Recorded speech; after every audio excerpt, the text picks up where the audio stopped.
AI, the agentic AI, is adding another layer on top of system of record, and even on top of this system intelligence layer, whether it's connected worker, industrial IoT platform, industrial data platform, you add another layer there. We call it decision intelligence and execution. That is more about augment, almost mimic skilled workers' daily job, daily task. The database, well, relational database is the foundation of SaaS software or MES ERP. That database store what happened. And now, if you think about AI agent, that's another software system. The foundation of that system is context graph and the knowledge graph that basically store the why and how the decision was made. People call it a decision trees. It's less about another tool or another system record. It's more about something like a digital worker, just like how you and me will operate in the factories. Welcome to another episode of the AI in Manufacturing podcast here on Industry for Auto TV. I'm your host, Kudzai Manditereza, and today I'm joined by James Zhang, who is the co-founder and chief product officer of OpsMate AI. And we're going to be diving into a practical guidance for implementing industrial AI agents in manufacturing. James, welcome to the show. It's such a great honor to have you today. Thank you very much, Kudzai, to have me here. I'm glad to chat. This definitely is a very exciting time and a very exciting topic.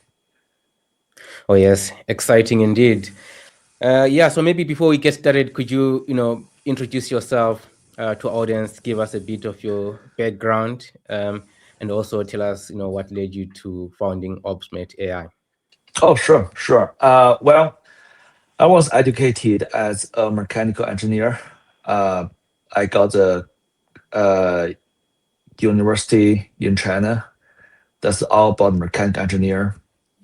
And in the graduate school, I got into building the manufacturing execution system for the factories in the molding companies. And then very naturally just lead me to my whole career almost in building and deploying the software in the factory in manufacturing companies. And I firstly started in SAP Labs. That's pretty much building the first generation of cloud ERP, and I moved to a role of product manager for they call it perfect plant solution, basically MES, EAM, manufacturing intelligence altogether. And that spent several years in the consulting side, and then spent another several years at SAP, at PTC. I was responsible for the strategy and market development of their industrial IoT platform, ThingWorks, Capware, stuff there. That's pretty much my career. And as you know, if you know this area very well, you would say, James Zhang has been trying to solve the same problem again and again, is basically helping the factory team to make sense of data so they can make a better decision, take a better action.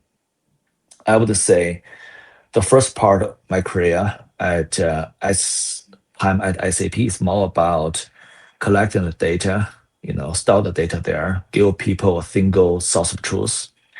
And then the time at the consulting side and at the PDC, that's the time of industrial IoT, machine learning stuff. That's more about pull the data in and turn the data into some dashboard reporting, and the people can make better decision based on that insight. But if you think about what I've been doing in the past decades, really not solving the problem. It still count on the skilled workers, engineers, technicians to look into what happened, what's happening, and then what will happen even, then figure out why something happened, how to solve that problem, or how to take some preventive actions. That's still a human-centric operating model. And then when generative AI came out, agentic AI came out, for me, it's almost like, hey, finally we have something we can solve the problem.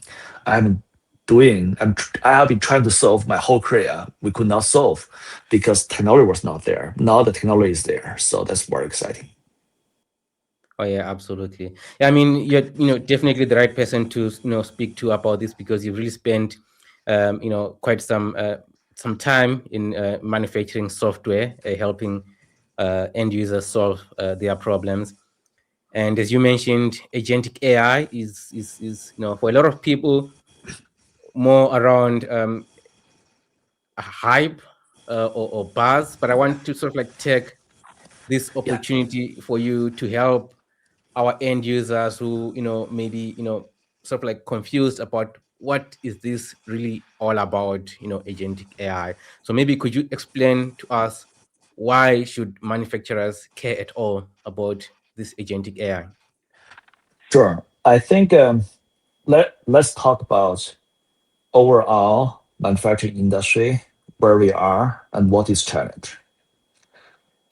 We all know that this term, this productivity plateau, if you look into the US BLS statistic, this total factor productivity in manufacturing industry from 2008 to 2023.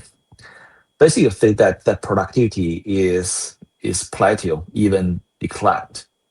And meanwhile, that's the time we spend a lot of money, we put a lot of investment there, right? This industrial IoT, machine learning, automations out there. Then you have to ask yourself, say, what really caused that problem? There must be some other factors, limiting factors causing the productivity decline. And my observation is that this is more about the labor part. There's several input factors for productivity. I mean, there's labor, there's capital, there's technology, there's materials. I think, as you know, what we say in US, I'm assuming even in Europe, there's never short of capital, there's never short of technologies, but really the biggest limiting factor is on the labor part. And then in the factory side, you and me, we know that there are two forms of labor or workforce. One form is more on the physical work part. That's many times the frontline operator. The second form of the labor is on we call it skilled labor. This is the frontline leaders, technicians, engineers, CI specialists, quality engineers. This pretty much they if you look into the company's COGS or P&L, they are usually maybe only 10% of the cost of revenue, maybe 20, 30% of the COGS. But these are the most critical part because this skilled labor really decide the quality, the safety, the efficiency, and delivery of the overall factory. They are the people solve the problem. They are the factory optimize the factory operations. But then you say, you know what? In US, we call this skilled labor crisis. This is a term coined by the Jim Furley, who is the CEO of Ford. That's pretty much where we are. That's also, I would say, one of the major limiting factor why this productivity plateau has happened. And then now come back to the agentic AI. Mhm. Agentic AI is more like we can create some AI digital worker which can perform some job to augment your engineers, your technicians, your front leaders on the shop floor to do more with less. That's pretty much the concept here. And for sure, I mean, apart from the agentic AI, there's another thing is automation and humanoid robots. That's more about to augment and automating the physical task done by the frontline operators. Right? That's how I see the future of the factories and how I see the agentic AI. And obviously, I'm biased. I think the most critical part for now, the most constraining factor in the factories now is the skilled labor crisis. To address that one, we have introduced this AI skilled labor concept solutions into factories. Yeah, absolutely. So maybe just to sum it up to get a sense of whether I understand it correctly. Basically, what you're saying is that we've invested in all these tools for digital transformation, but yet the knowledge workers were not empowered enough to actually bring about the productivity that we expect because of that gap, right? Yeah. So think about this way. I would say my first part of my career, I go there, collect the data there in MES, data historian, ERP, MES, you name it. Almost my second part of my career at PTC, that's pretty much on the industrial IoT platform, is more about turn the data across different systems into some dashboard and reports. The dashboard reports tell the factory team what happened, what's happening, what will happen in the following week. That's pretty much. And then on top of that, you count on very much this skilled labor. I'm just talking here, technicians, engineers, frontline leaders. They look into the dashboard, they use their own knowledge, and they use their own reasoning capability to figure out why and either how to solve the problem or how to prevent something bad happened. And as I mentioned, we even do not have enough skilled labor today. And you can think about technically AI, the agentic AI, is adding another layer on top of system of record, and even on top of this system intelligence layer, whether it's connected worker, industrial IoT platform, industrial data platform. You add another layer there. We call it decision intelligence and execution. That is more about augment, almost mimic skilled workers' daily job, daily task. That is what we are talking here. Yeah, absolutely. I would love to dive more into this philosophy of a decision intelligence layer, because we've seen a lot of excitement in the market around adding these AI chat interfaces to existing platform, sort of Yeah, like to give it some agentic capabilities. But what you advocate for, or your philosophy at OpsMate AI, is really around creating this new layer of within the manufacturing 100%. technology stack, right? Could you 100%. just maybe unpack for us on exactly what that means for manufacturing? Yeah, I think there are two ways we can use this AI, agentic AI capability in today's manufacturing stack. The first way, you can say, I'm adding a copilot capability in my MES. I add something like a copilot capability into my industrial IoT platform. Or I use AI to write code better. I can create some plug-in in my MES faster. That's the first category. I would say that is more about make your existing technology stack better. That's the first thing. I think that is valuable. But I think the real value is in the second category, is that how to use AI to work and operate just like human beings will do. If you and I, we do the job, or if you look at the daily job of quality engineer, for example, our technicians in the factory, let's say when technicians in the factory, they got some alarm from the machine, there's maybe a quality alarm, maybe downtime, either way, they need to do the troubleshooting. If you look at the troubleshooting process, they need to go look into the vendor manuals. They may use some Google search, or today maybe ChatGPT, to find some information who have done something similar.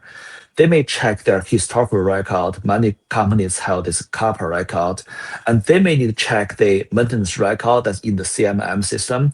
They may check the historical trends of the temperature, pressure of this certain machine, they may need to go back, even talk with their some peers or maybe Bob, who has been in that factory for that machine for 30 years to figure out, hey, some tribal knowledge. So, and then eventually they go there, they need maybe, okay, I need to replace this spare part. I need to check the inventory. Let's go to another system and then figure out that if I don't have a spare part inventory, I need to trigger a purchase request. That's happening every single day in every factory. If you look at this whole process, can easily take 30 minutes, even hours and hours. And if you break down that process, you'll say that number one, this technician is basically going using all these different tools, different softwares. Number two, these people spend a lot of time just finding the information.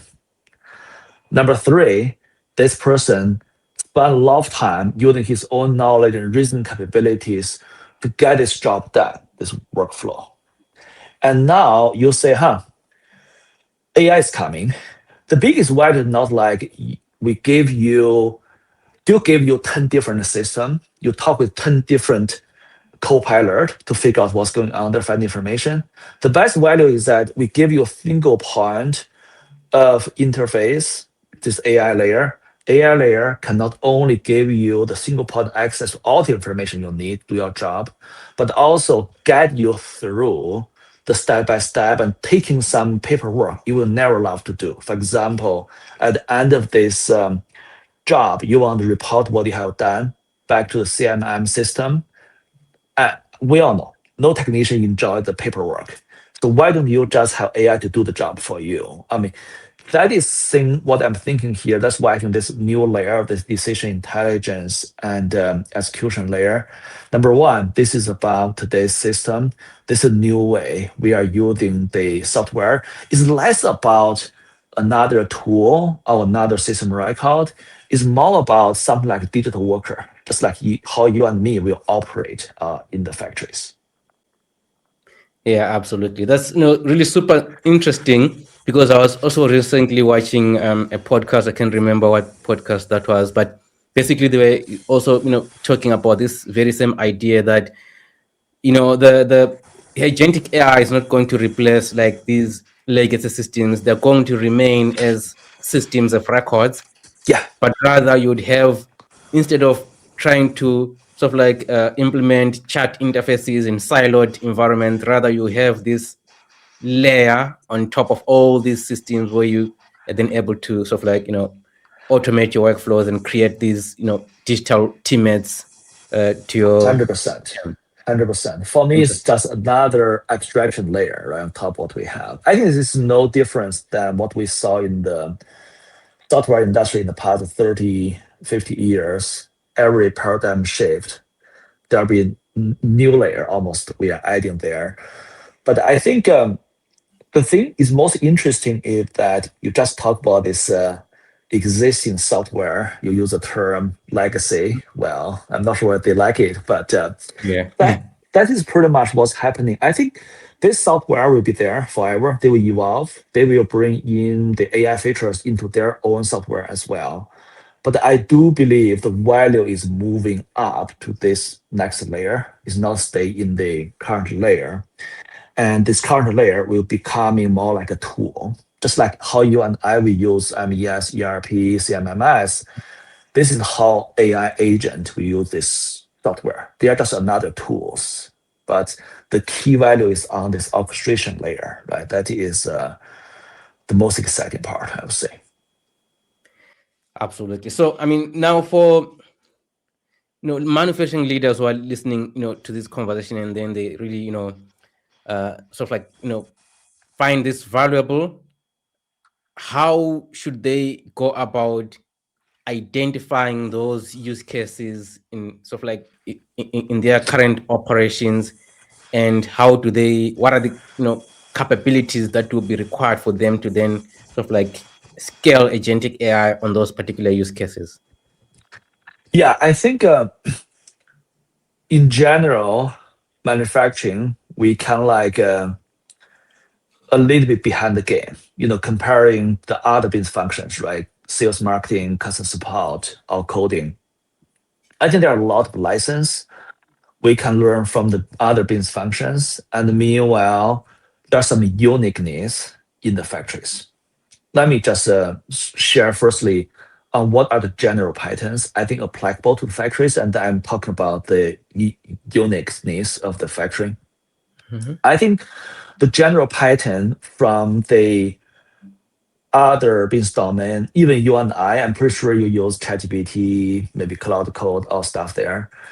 I think the general pattern is that starting, we use AI to get question answered.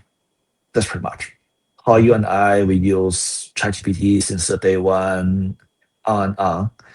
And it's more like a assistance. It's more like a question answering engine can help you to find any information you need, right? And then from there, you can see the AI starting add capabilities to do some job autonomously for you and me. I mean, it can be anything from writing some code or anything from create a PowerPoint, create a quotation spreadsheet, for example, and then to more complex task. I think basically from the answering question to get the job done. That's what we are seeing. The industry is evolving.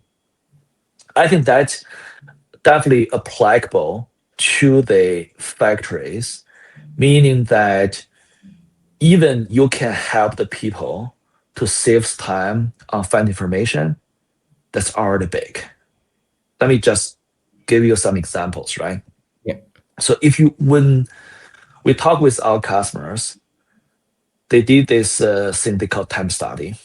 They look into their frontline leaders, 40 hours per week, and a big portion, I'm not saying the detailed numbers, a big portion is non-value added. And in that big portion, a big part is about finding information.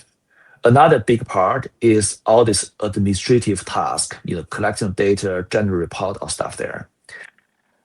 That exactly, I think you can say immediate value. And the factories go, hey, just give them a single point for access using their own natural language. As you know, maybe many factory team even cannot speak English very well, to be honest. They speak maybe Portuguese, Spanish, just use their own native language to get the information they need. They can easily save 1 hour per day per shift, basically.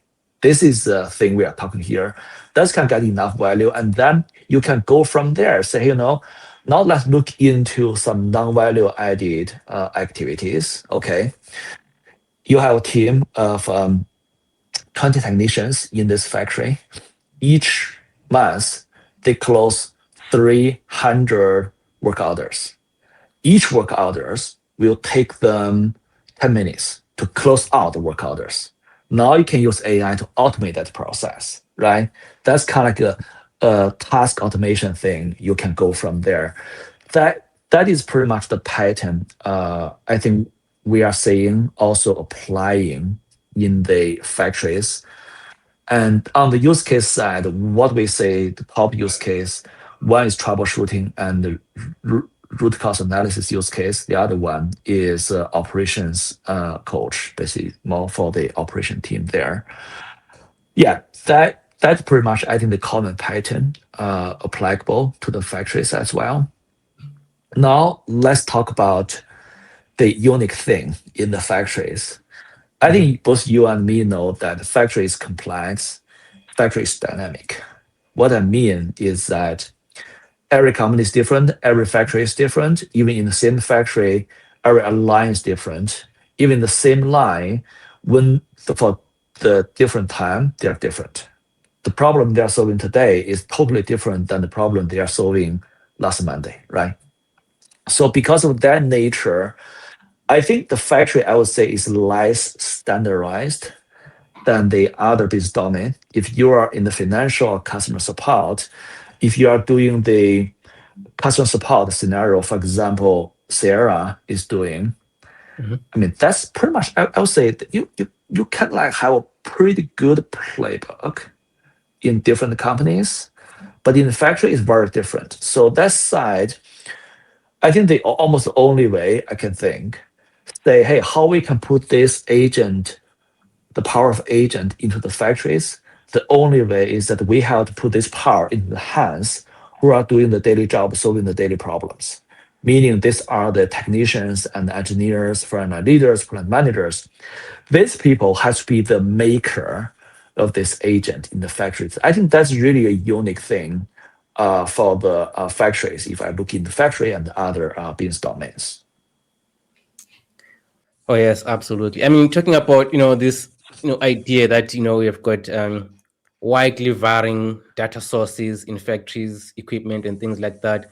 One of the things that are crucial is to get that data infrastructure right for AI agents.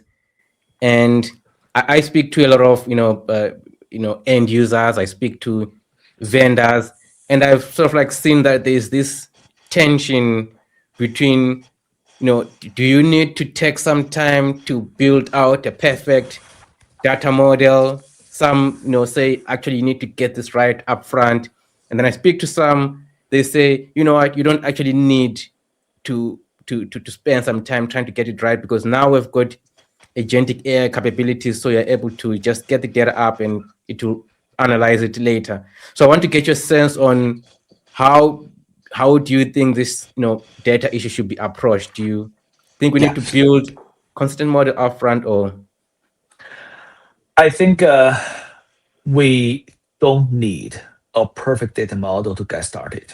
To be honest, that is really a mindset shift. I call it this. This is a inertia from the legacy AI time.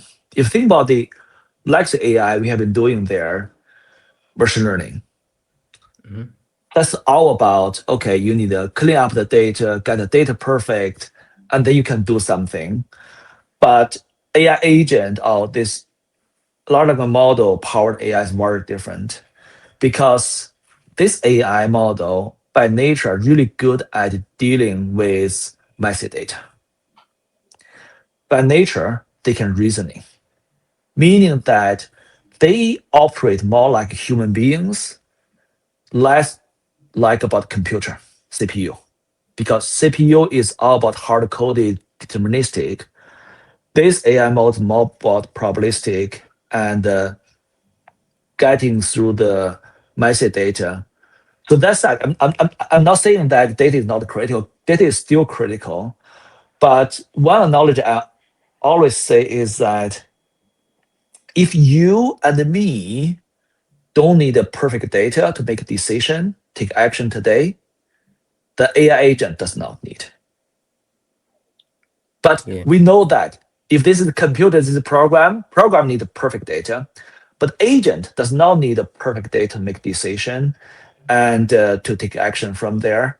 I think that is definitely a mindset shift there. But for sure, we in the factory especially, you need to put some deterministic guardrail there, right, to ensure that it's not go wild, it's not making some mistake too crazy there. But I think that is something you can control. You can iterate from there.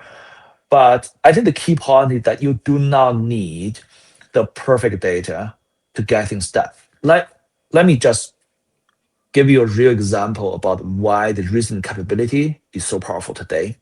Mhm. So we are in progress of this proof of value deployment in a customer, and the reliability team basically say, hey, uh, one job I already do almost every day is that my technician team fill out this two spreadsheet. Basically, one spreadsheet is all these orders, another spreadsheet is all this part consumed, all stuff there. And they export these two data into the two Excel spreadsheet, and then this person need to go there to compare the two spreadsheets and say, hey, identify some part gaps or stuff. You know this job. It's pretty common in any factories, right? And if you say in the old time of coding we say we read a program, as you know, where we start with, okay, let's firstly go through the column by column in each of this file. I'm writing some SQL language or Python program language to do the join and run this program, then run another program, generate report. That is the time you use the perfect data, right? You basically almost import this data into even a database. But now, with some technology, I mean, we are building here, they can pretty much put this to Excel in and just start ask questions. What are the top 3 gaps on the spare part? And then the AI will run in the background to figure out themselves and come back with the result.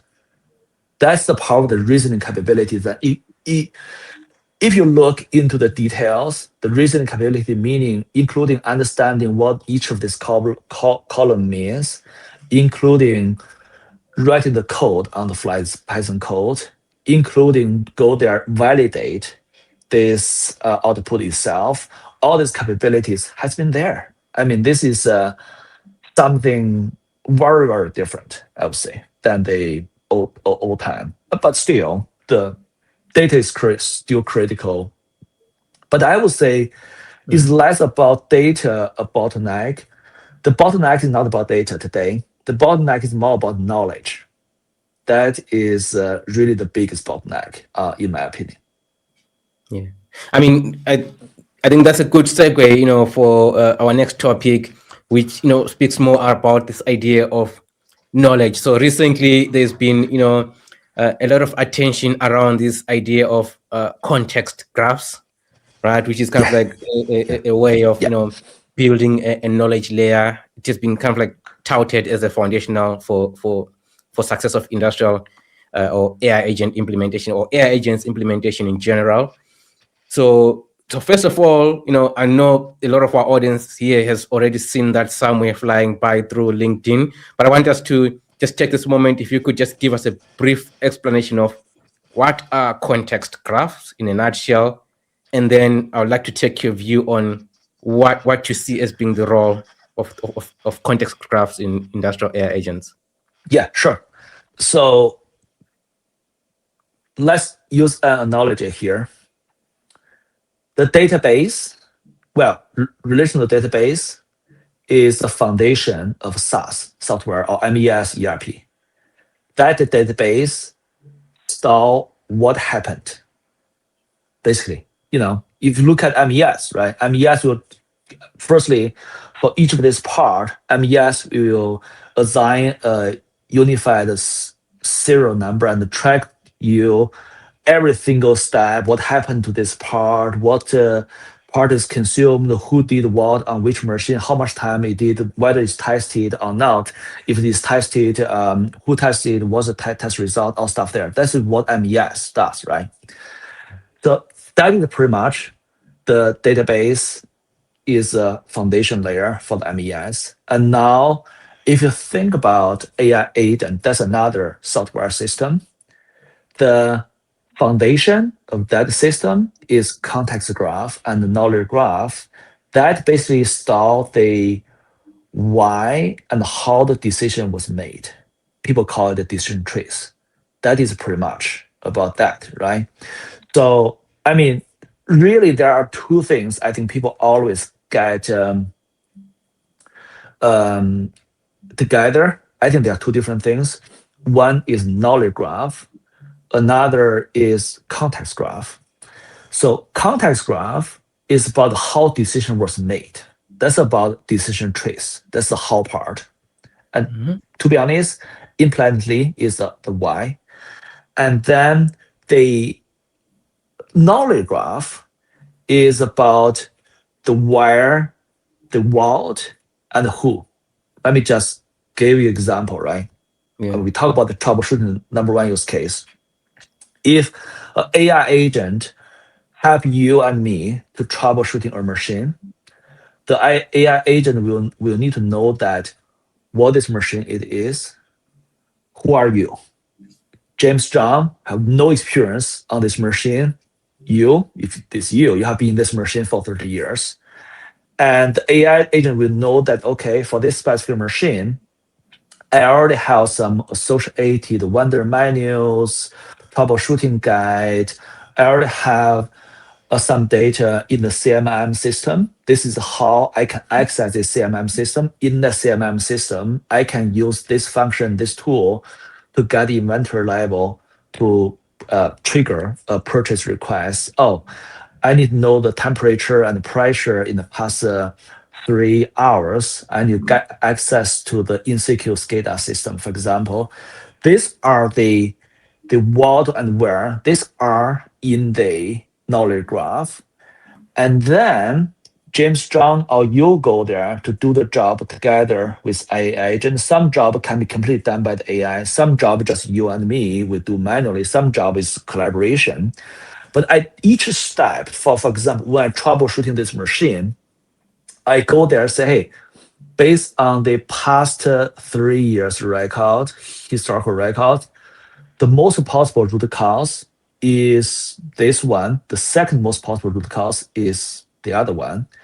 And to validate the first possible root cause, you need to do certain measurement, certain check. You go there, you do it, and based on this result of the measurement or check, you'll say, hey, this is not the first, this is not really the root cause. Let's try the second one. And based on the second one, you will say, oh, I did the measurement and check. This is really the root cause. Then how I can fix it? Then you make decisions step by step, right? That decision trace is in the context graph.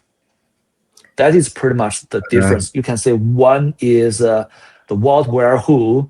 The other one is about how and why. I think this context graph, as you know, is really critical.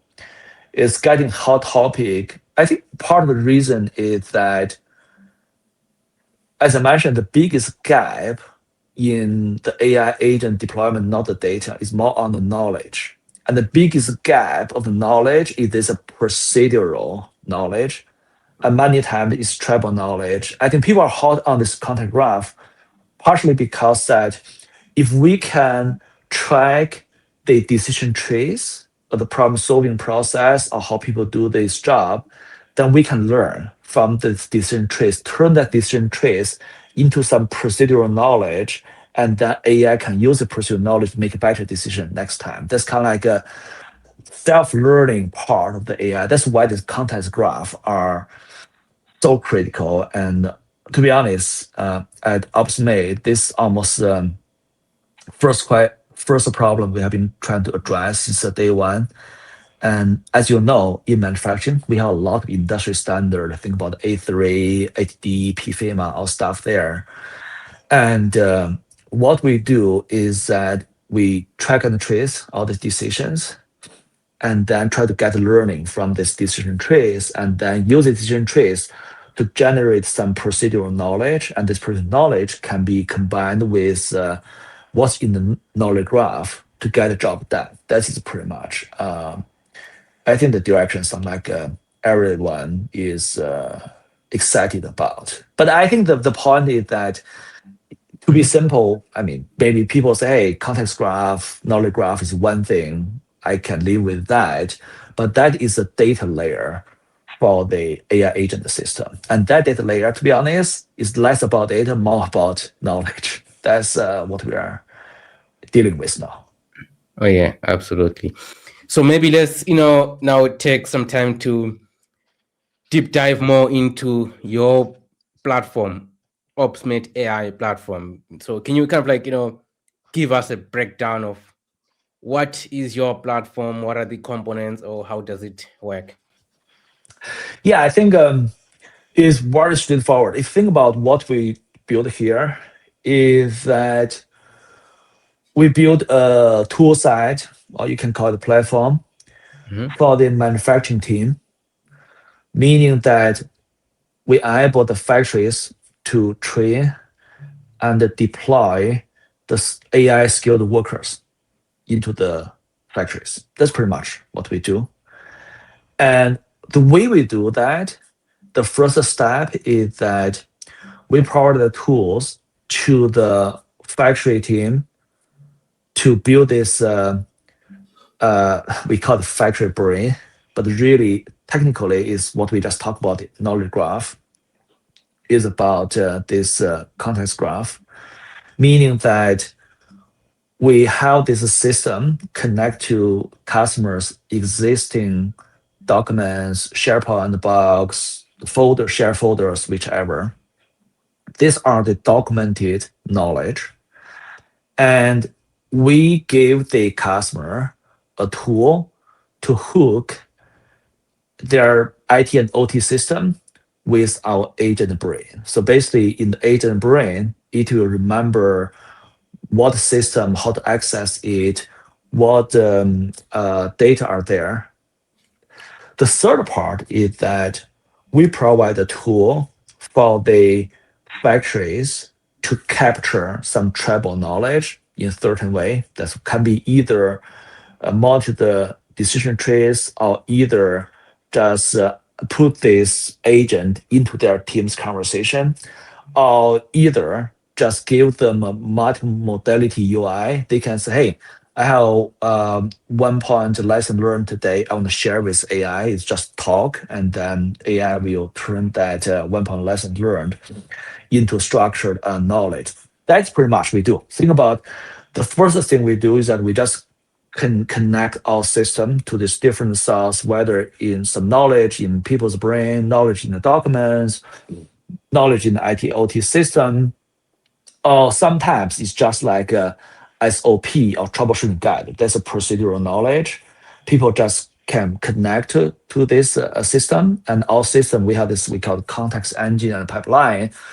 Basically, not only memorize them, but also organize this knowledge into something like a mind map. Pretty much like when you and we were in the middle school, right? We go there, memorize what teacher told us, and then we generate this our own mind map to better memorize the stuff, right? That's pretty much what we do. For us, the mind map is the plant model, is a product model, and the process model. Basically, we organize all this different knowledge into that mind map, and that is our knowledge graph and context graph. That's pretty much what we do. The first thing, factory brain. Okay. The second thing we do there is that we pre-build some agent capabilities. So give the customer, number one step is give the customer a natural language interface like a ChatGPT, but ChatGPT for their own data. That is we call knowledge assistance. You can go there, operationalize the factory team can just deploy it in hours. They can pick a bottleneck process, deploy it in hours. From there, they get a single point access in natural language to everything they need access in the factory. And then on top of that, we add this agentic workflow capability, meaning that you can go there and say, hey, some things people don't like to do. I can say either is go there and say, hey, I want to have some agent to monitor this line. If anything wrong, just tell me. Not only tell me, but also do some diagnosis and inform the technician, get the technician to fix the problem step by step. Or it can be something like, for example, if you are quality engineer, you may spend 2 days to convert a customer spec in the customer order into the internal spec you can execute on the factories. We can use agent to help you to automate a lot of that task in that workflows and shrink that time from 2 days to 20 minutes, for example.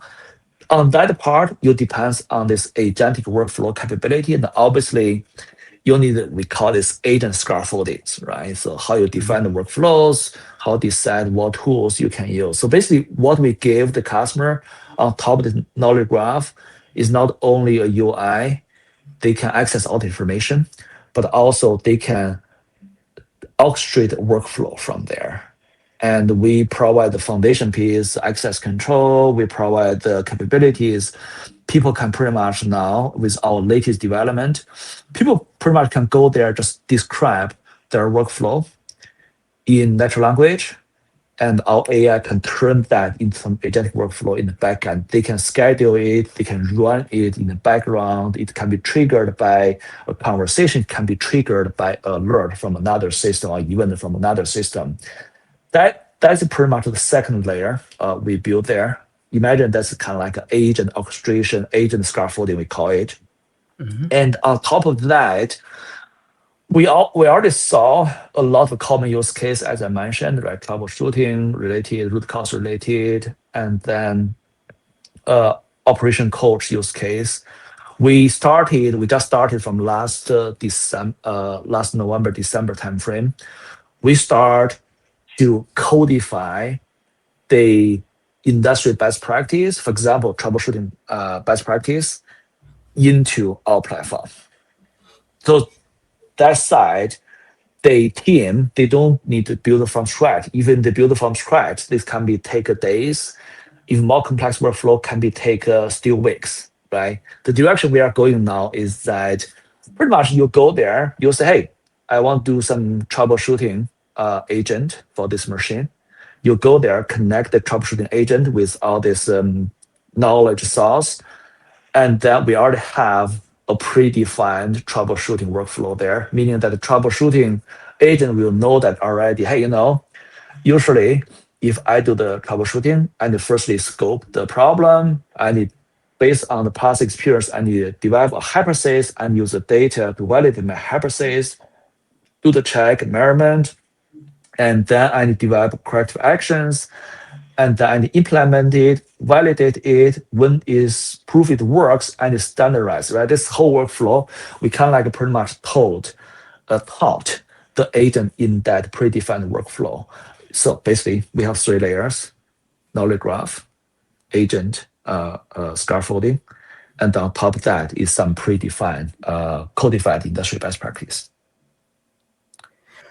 Awesome. So maybe can you give us a high level picture of where OpsMate tooling sits in a typical manufacturing data stack?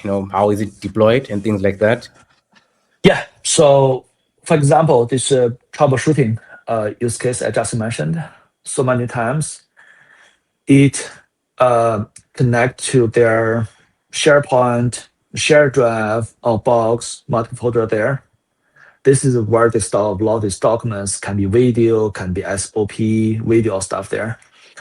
And usually it will connect to some real-time system, can be SCADA, can be MES. It can usually connect to their CMM system. And many times, as you know, customer has a separate system for the inventory management. That is pretty much, you can say pretty commonly, people connect to this system. And also you use different software. For example, you need to generate some A3 report, right?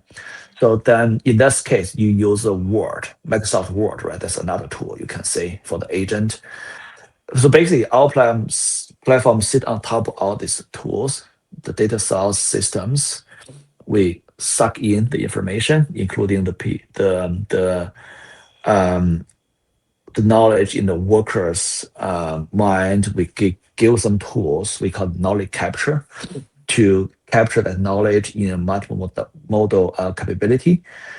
And then people can start to use it. Usually there is, I would say, a peer engineer, peer technicians, and then there is a frontline workers. This can be the workers, technicians who use this digital version of these engineers there. Oh, yes, absolutely. Yeah, I mean, I think you've already given us quite some good examples of, where this agentic AI, could be applied, or this idea of a digital teammates. But do you, perhaps have an example of a customer for OpsMate AI where they're implementing this? Yeah, I think if we look at the customers we are focusing on, so far we focus on the two verticals. One is batch manufacturing. We don't do the continuous, we don't do oil and gas, we don't do the utility. We very much focus on the building material, food and beverage, automobile, industrial component electronics. That's pretty much farmer. That's pretty much where we do. And I would say on the customer example side, I'm not going to share too much there, but I can share with you is that we do see a pattern there is that different vertical and common in different uh, business environment can value different use case. The horizontal capability in our platform is the same, but the use case can be different. For example, if you talk with people in automobile, a company, this is the company we are working on is a tire manufacturing. For them, they direct material loss are the most critical thing, meaning about the yield, the quality, about the waste. That's the most important KPI they want to try to address that one. And then you go into them and say, hey, where you are losing this material loss or the yield problem there. Today's process, I would say the troubleshooting. I mean, today when they have a problem they cannot solve, they brought in some people from the headquarters to that factory. The people will be there for 3 weeks, and then we sit together with these people, for three weeks. Look into how he works. Basically, he does is that in that factory there is maybe 300 control point. He know that out of 3,000 control point, out of 3,000 control point, he know that 50 control point most critical. He'll bring the data in, do some correlation analysis, check the past record, all stuff there, and then give some suggestions, basically. Now think about how you can automate that process. Definitely, that's huge value, right? Another example I can give to you, I mean, the one I just gave to you about troubleshooting and the root cause analysis. Another one is discrete industrial component system manufacturing. They serve the AI data centers, basically. AI data center constructor are their customers. As you know, their backlog is maybe already 5 years backlog there. And if you look for them, their cycle time is most critical. If they can reduce cycle time, they can produce more.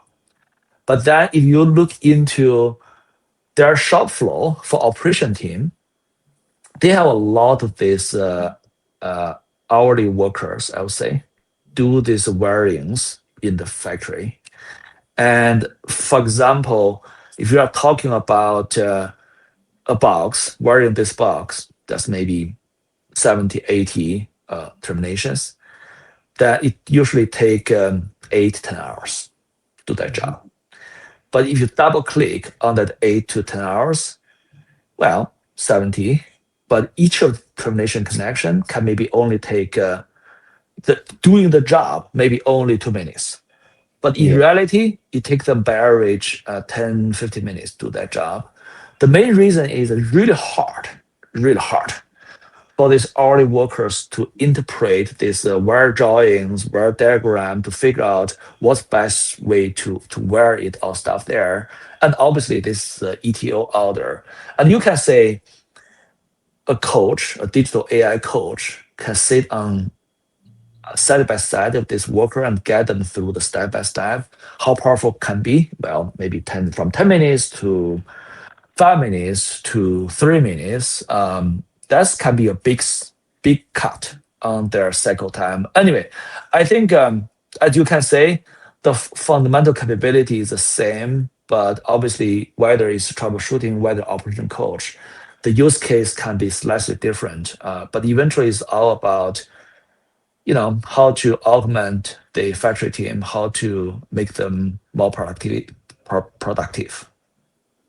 Oh, yeah, absolutely. I mean, such a fascinating conversation, and unfortunately, we're quickly running out of time here. But I just want to, get your thoughts on, as an advice to manufacturing leaders or anyone in the industrial or manufacturing domain, really, on how they should, prepare themselves, like on where do you see this going? How do you see, manufacturing work being done differently in the next I would say 3 years. I want to say 5 years, but 5 years is such a long time right now at the rate things are going, right? So maybe how do you see things changing in the next, couple of years?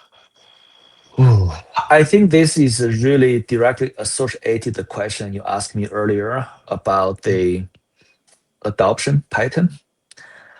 I think my experience is that this wave of technology adoption is very, very different than the ERP MES, even IoT, like say machine learning stuff, because that tools are more about management system, is top down. The meaning that you can see the value from the management company perspective, but always you go to the factory front line, the front line team say, what in it for me? And meaning that that one is more about enterprise productivity. But this one is not only you have enterprise productivity, but also direct individual productivity improvement. Through my whole career, I have never seen a technology have this pool not only from top but also from the bottom organizations. So many we have run a lot of this we call the discovery workshop. That's you can say it's almost like a small consulting engagement. We work with our customers to help them to show them art possible, to help them to identify and prioritize the use case. They can use AI in their factories, define the roadmap. In that process, we always bring in the frontline leaders, we bring in the workers, bring the different business functions. You can say that it's pretty common that people say, I'm using ChatGPT, Gemini, whatever in my daily life. I want to use something like that in my daily job. Yeah. So I I would say the only suggestion I may give the manufacturing company is that, well, I know many of you are already implementing a top-down governance. That's great, by the way, that's necessary. But meanwhile, be more open to impress a bottom-up innovation as well. Just put the tools into the hands of your frontline team, let them explore. That's usually where the magic will happen. I mean, basically top down and bottom up is iterated quickly from there. That's, I think, with the biggest difference between what we are doing today and what we did with MES, ERP, SCADA, historian systems. Oh yeah, absolutely. So again, James, this has been such a fascinating conversation for me, and I'm sure our audience will find it super valuable as well. But I just want to kind of like give you, a chance here to, if anything that we left out, you want to say to our audience, how can people find you? Do you have any upcoming product launches or any trade shows that you're going to be at? Yeah, I would say I feel so lucky that we started this journey earlier. We are one of the early pioneer in this area. And as we all talk, we do believe the value of what we are doing here. But meanwhile, still early days, right? We are learning ourselves. We are iterating every day. We are moving fast as a startup. And meanwhile, if out there anyone who might be interested in this area, maybe you are addressing some similar problem we are addressing, and happy to exchange the notes and we can join the learning, because eventually, as you and I could know, this manufacturing and the factory is hugely important, critical to the economy, to the nation, but also is hugely underserved. So the more people we are joining this game to do something in this transformative technology, the better, I would say. So we are open to have a conversation with whoever is interested in this area, whether as partner, maybe as potential employee join us, or maybe even as competitor. Yeah. Let's talk. Yeah. Oh yeah, absolutely. So yeah, I will provide links in the description of this video and the podcast to go and check out James and OpsMate AI on their website, on LinkedIn, and also on all the other online platforms where they are available.